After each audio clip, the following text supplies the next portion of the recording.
সমস্ত পৃথিবীর মানুষকে যে শিক্ষাগুলো দিয়ে এসছে তার মধ্যে অন্যতম এক শিক্ষা হল ইনসাফ বা ন্যায় বিচার।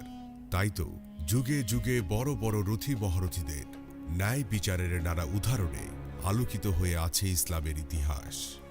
সিটিভি বাংলার ইসলামিক ছোট গল্প আয়োজনে আজ আপনাদের শোনাবো তেমনই এক ন্যায় বিচারের গল্প। সময়ের পাতায় তখন চলছিল 658 খ্রিস্টাব্দ। পৃথিবীর অন্যতম পরাশক্তি সাম্রাজ্য আরব দেশ তথা সমগ্র মুসলিম বিশ্বের খলিফা ছিলেন হযরত আলী রাদিয়াল্লাহু। একদিন সকালে তিনি বিভিন্ন সাহাবী ও তায়েবীদের সাথে নিয়ে বসে ছিলেন দরবারে। এমন সময় দুজন মুসাফির আসলেন তার কাছে বিচার নিয়ে। তাদের দিকে তাকিয়ে হযরত আলী রাদিয়াল্লাহু বললেন, তোমাদের মধ্যে যে সবচেয়ে স্পষ্টভাষী সে প্রথমে বিস্তারিত বলো।